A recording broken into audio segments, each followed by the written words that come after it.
The federal shutdown crisis. What's happening with the government and aviation? Welcome to today's special episode. We're now 1 week into a federal government shutdown that's causing real disruptions across the country, and nowhere is this more visible than in our nation's airspace. Today, we're breaking down what led to this shutdown, what's happening with the FAA, and what it all means for everyday Americans. How we got here. The federal government shut down at 12:01 a.m. Eastern Time on October 1st, 2025, after Congress failed to pass funding legislation before the September 30th deadline. This marks yet another chapter in the ongoing budget battles that have become all too familiar in American politics. According to the Congressional Budget Office, approximately 750,000 federal employees are being furloughed each day during this shutdown. These aren't just statistics. These are people who work for agencies like the National Park Service, NASA, the FDA, and many others who suddenly find themselves without work and facing uncertainty about their next paycheck. But what actually caused this breakdown? The shutdown appears to stem from deep disagreements between Democrats and Republicans over budget priorities. One major sticking point has been President Trump's use of what are called rescissions, the power to cancel or reduce already appropriated funds. Senate Minority Leader Chuck Schumer has expressed concerns that any Democratic negotiating wins in the budget could simply be undone through these rescissions, making it difficult to reach any compromise. House Democrats attempted to negotiate a bipartisan funding continuation with the Trump administration before the deadline, but those efforts ultimately failed. As of Monday, the Senate has rejected multiple funding bills, with no signs of an imminent resolution. Crisis, air travel, and chaos. Now let's talk about what's arguably the most immediate and visible impact of this shutdown: the crisis at the Federal Aviation Administration. The FAA's website currently displays an ominous message.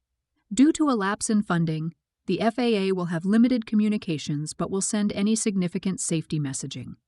That's government speak for, we're barely operational. Here's what's actually happening in the skies. Air traffic control facilities are closing due to short staffing. On Monday night, the air traffic control facility responsible for Nashville International Airport closed for 5 hours because they simply didn't have enough controllers. This was the second FAA facility to close in just 2 days due to staffing problems. Think about that for a moment. Air traffic controllers are the people who prevent planes from colliding in midair and guide aircraft safely to their destinations. These facilities closing isn't just an inconvenience, it's a serious safety concern. The ripple effects have been immediate. Travelers at airports from Hollywood Burbank in California to Nashville in Tennessee have seen arrival boards filled with delays and cancellations. Transportation Secretary Sean Duffy has acknowledged the situation publicly, but there's only so much the administration can do when the fundamental problem is lack of funding. Air traffic controllers are considered essential personnel, which means they're required to work even during a shutdown. But here's the cruel irony: they have to work without getting paid on time. Controllers are set to receive only a partial paycheck on October 14th for work performed before the shutdown began. Imagine showing up to one of the most stressful jobs in America, where lives literally depend on your focus and alertness, knowing you're not going to be paid for it. Impact on federal workers and services. The shutdown extends far beyond aviation. The National Gallery of Art in Washington, D.C. shut its doors on Saturday, October 4th. Federal parks and museums across the country are following suit. Each federal agency has its own contingency plan for shutdowns, determining which employees are essential and must work without pay, and which are furloughed entirely. Emergency response personnel for wildfires and other disasters are still working, but many routine government services have ground to a halt. For small businesses that depend on federal contracts or approvals, this creates a cascade of economic problems. For military families, there's uncertainty about when benefits and services will continue normally. And for the roughly 750,000 furloughed workers, there's the very real question of how to pay bills and buy groceries when their paychecks have stopped. the political stalemate. So why can't Congress and the White House just work this out? The answer lies in some fundamental disagreements about how government should function. The rescission issue has become a major sticking point. President Trump's use of this power means that even if Democrats negotiate specific programs or funding priorities into a budget deal, those provisions could potentially be rescinded later. This makes it extremely difficult to negotiate in good faith when you can't trust that the deal will stick. There's also the broader question of budget priorities. What should the government spend money on? How much? And where should that money come from? These aren't just technical questions. They reflect deep philosophical differences about the role of government in American life. Recent polling from The Economist and YouGov shows that Americans are assigning blame for the shutdown, and it's having political consequences. The survey indicates that Trump's job approval has hit new second-term lows among certain groups, and Democrats appear to have a lead heading into the 2026 midterm elections. Negative sentiment about the economy is also prevalent. The House of Representatives is currently on what's called a district work period, basically a recess, through October 13th. The Senate has been holding votes on funding bills, but so far nothing has passed. Monday's votes failed again, meaning the shutdown continues into its second week with no clear end in sight. Real-world consequences. Let's bring this back to what it means for regular people. If you're planning to fly anywhere in the coming days or weeks, expect delays.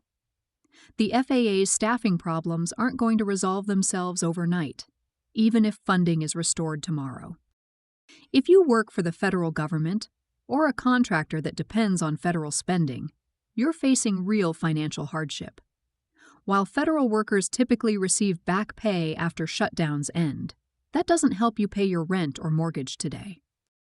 If you're a small business owner waiting on federal permits, licenses, or contract approvals, you're stuck in limbo. The agencies that process these applications simply aren't functioning at normal capacity. And for all of us, there's the broader concern about government dysfunction.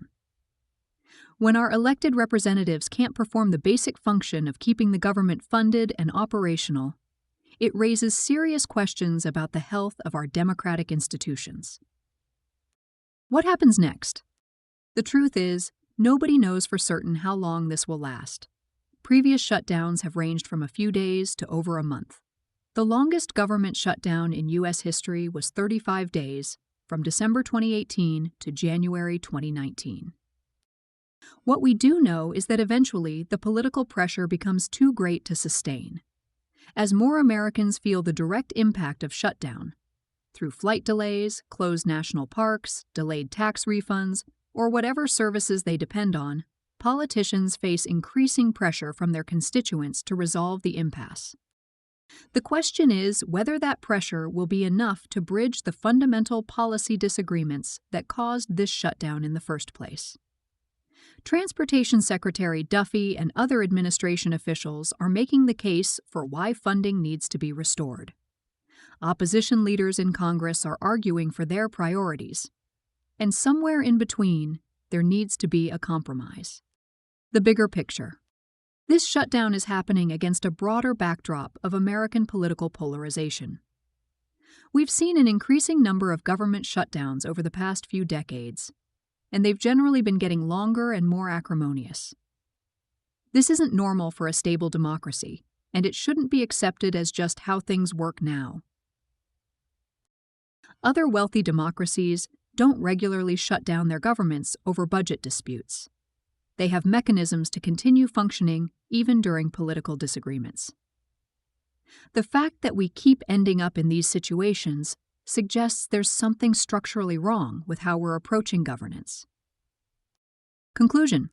So where does this leave us?